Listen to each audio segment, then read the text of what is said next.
Hello friends, स्वागत है आपका अपने चैनल रेखा के मंच में।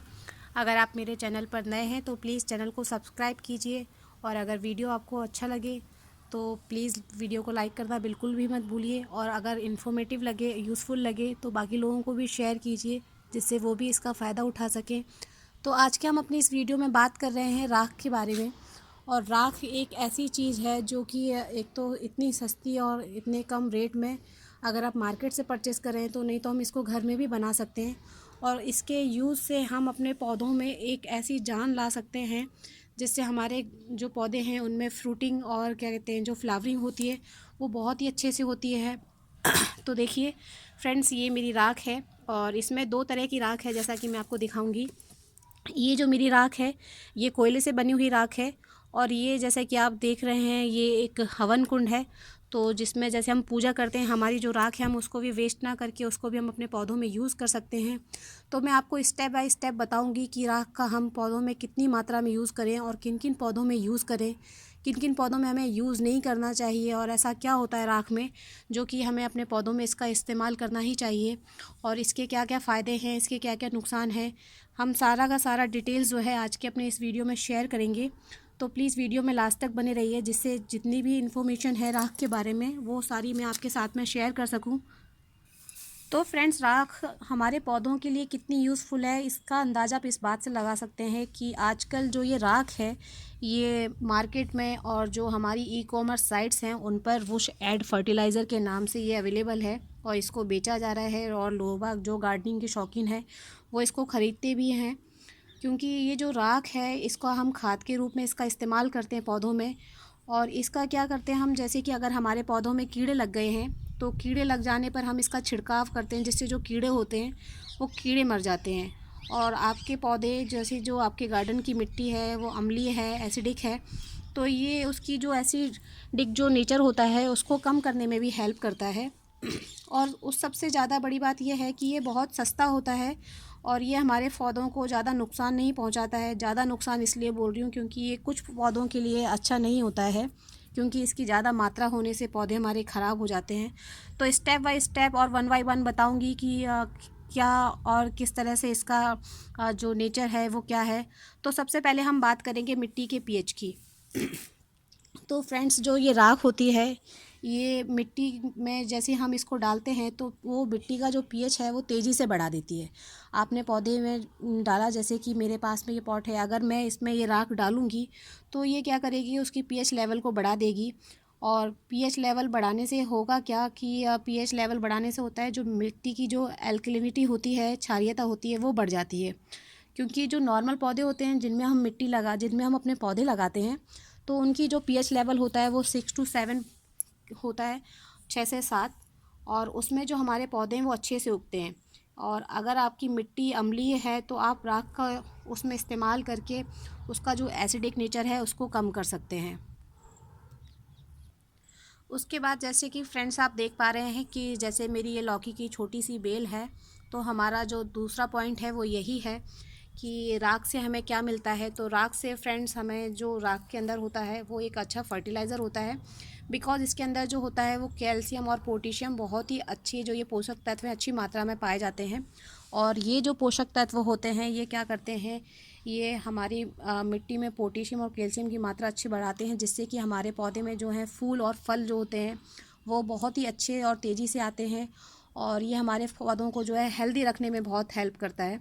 और इसके साथ ही साथ होता क्या है कि इसमें phosphorus, magnesium, sulphur, manganese, iron, zinc, जो ये इतने सारे पोषक तत्व हैं वो हमारी इस राख के अंदर होते हैं जो कि हमारे जो ये पौधे हैं इनकी ग्रोथ के लिए बहुत ही ज़्यादा अच्छे होते हैं। तो ये जो हमारा जो पॉइंट है कि इसने इतने सारे पोषक तत्व होते हैं, इसके साथ ही जो लोगों का क्वेश्चन रहता है कि हमारे पौधों में फल और फूल हम किस तरह से ज़्यादा लें, तो मैं आपको बताना चाहूँगी फ्रेंड्स, जो फास्फोरस और पोटेशियम जो होता है इसकी वजह से पौधों में जो है फ्लावरिंग और फ्रूटिंग बहुत ज़्यादा अच्छी होती है। और इन दोनों ही पोषक तत्वों का जो काम है वो यही है कि पौधों में जो फल और फूलों की मात्रा है उसको बढ़ाना, यही इन दोनों पोषक तत्वों का काम है। और राख जो है वो पौधे में जो कीड़े लग जाते हैं मैक्सिमम टाइम, जैसे कि अभी ये फ्रूटिंग और फ्लावरिंग का टाइम होता है, उस टाइम पे होता ये है कि पौधों में कीड़े लगने लग जाते हैं। तो हमें करना क्या है कि जैसे कि घोंघे लग गए, स्लंग, चींटियाँ, और जो एक नरम नरम शरीर वाले जो कीट होते हैं, और जो कि हमारे जैसे ये बेल वाली ये जो पत्ते हैं इनमें चिपक जाते हैं, तो इन सब को दूर रखने के लिए, और जो एफिड्स होते हैं इनको भी हम इस राख के इस्तेमाल से, इसके छिड़काव से हम इनको पौधों से दूर कर सकते हैं। और इस ये छोटी छोटी जो चीज़ें हैं ये हमारे लिए बहुत हेल्पफुल हैं। हम होम गार्डनिंग, जो टेरेस गार्डनिंग लोग करते हैं, उनके लिए राख किसी वरदान से कम नहीं है, क्योंकि बिना किसी खर्चे के हम अपने पेड़ों के ऊपर, पौधों के ऊपर इसके छिड़काव से उन सारे कीट पतंगों को इससे दूर कर सकते हैं। अब इसके बाद मैं फ्रेंड्स बात करूंगी ब्लॉसम एंड रोड रॉक्स की। ये जो होते हैं ये मैक्सिमम हमारे टमाटर और शिमला मिर्च के जो पौधे होते हैं इसमें हमें देखने को मिलते हैं, बिकॉज़ जो ये जो रोग है इन्हीं पौधों में ज़्यादा होता है। और इस रोग से जो प्रभावित जो पौधे होते हैं उनमें आपको देखने को मिलेगा कि जैसे ये टमाटर है तो टमाटर नीचे से सड़ने लग जाएगा। तो ये जो बीमारी है पौधों को कैल्शियम की कमी से होती है, और इसकी जो कैल्शियम की कमी है हम राख के इस्तेमाल से बहुत ही इजी तरीके से हम इसको दूर कर सकते हैं, क्योंकि पौधे में जो राख है वो उसमें जो है कैल्शियम बहुत ही अच्छी मात्रा में पाया जाता है। और आप जब राख का इस्तेमाल अपने पौधे में करते हैं तो ये जो राख है आपके पौधे की कैल्शियम की कमी को दूर करेगा, जिससे जो आपके ये टमाटर के पौधे हैं, शिमला मिर्च के पौधे हैं, इनमें अगर किसी भी तरह का ब्लॉटिंग और रूट हो रहा होगा तो वो दूर हो जाएगा। तो इसके लिए हम आसानी से इसका इस्तेमाल कर सकते हैं। फ्रेंड्स, अगर आप कंपोस्ट खाद बनाते हैं तो मैं आपको ये बताना चाहूँगी कि अगर आप उस अपनी कंपोस्ट खाद में इसको मिलाते हैं राख को, तो आपकी जो कंपोस्ट खाद है उसमें पोषक तत्वों की मात्रा बढ़ जाएगी, और पोषक तत्वों की मात्रा बढ़ने के साथ में वो आपकी जो खाद है उसको और भी अधिक, बहुत ज़्यादा जो उपजाऊ बनाएगी, कि जब आप उसको अपने प्लांट्स में यूज़ करेंगे उस खाद का, तो उसका आपको बहुत अच्छा असर जो है वो बहुत जल्द देखने को मिलेगा। अगर आप खाद डालने के बाद में आपको 10 दिन के बाद जो रिज़ल्ट मिलते हैं वो रिज़ल्ट आपको 5 दिन के बाद ही देखने को मिलेंगे, क्योंकि इस राख में इतने सारे पोषक तत्व होते हैं ना कि वो हर चीज़, जैसे कि जो आपने कंपोस्ट खाद बनाई है उसकी जो मतलब उपजाऊ नेचर है उसको बहुत ज़्यादा बढ़ा देता है। और उसके बाद हम फ्रेंड्स बात करते हैं इसकी अगर पौधों में मात्रा अधिक हो जाए, क्योंकि हम टेरेस गार्डनिंग कर रहे हैं और ये पॉट हैं, अगर इसमें इसकी मात्रा ज़्यादा हो जाएगी तो इसकी मिट्टी में मात्रा अधिक होने से क्या है, वो मिट्टी की क्षारीयता को बढ़ा देगा।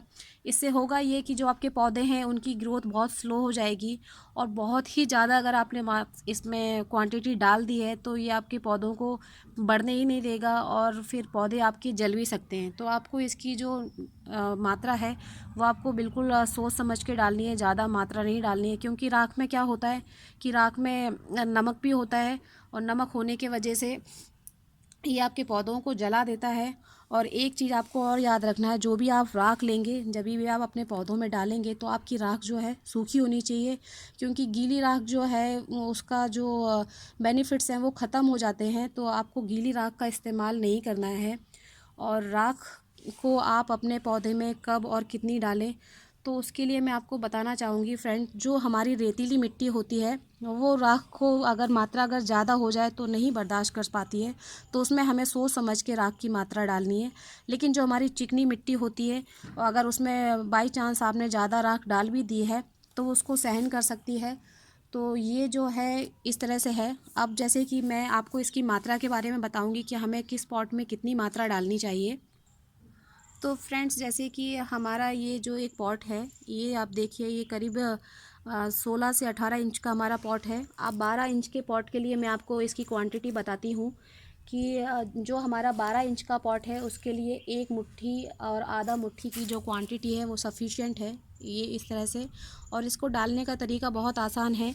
आपको अपने पौधे के गमले के ऊपर इसकी एक पतली सी परत बना देनी है, इस तरह से। मैं आपको अभी जूम इन करके दिखाती हूँ। तो ये देखिए, मेरे पौधे जो हैं बहुत घने हैं, लेकिन आप देख पा रहे होंगे, आपको एक पतली सी परत जो है अपने गमले में ऊपर से अपने पौधों में राख को डालकर एक पतली सी परत बना देनी है। और इसके साथ ही मैं आपको फ्रेंड्स ये बताना चाहती हूँ कि ये जो हमारी राख है इसको किन किन पौधों में नहीं डालना चाहिए। ये देखिए, तो मैं आपको बता दूं फ्रेंड्स, जो हमारे जो पौधे हैं, कैमेलिया है, अजेलिया, सेब, आड़ू, और आड़ू मीन्स पीच, पियर, बैंगन, शकलकंदी, आलू, तो हमारे ये जो पौधे हैं इनमें हमें राख का इस्तेमाल नहीं करना है। लेकिन इसका मतलब ये बिल्कुल भी नहीं है कि आप इनमें राख नहीं डाल सकते हैं, बिकॉज़ जैसे कि मेरे बैंगन के जो पेड़ हैं, देखिए जैसे मेरा ये बैंगन का पेड़ है, अब जब इसमें कोई कीड़ा वीड़ा लग जाता है तो मैं इस तरह से इसके पत्तों के ऊपर इसका छिड़काव कर सकती हूँ। इसमें कोई मतलब दिक्कत वाली बात नहीं है।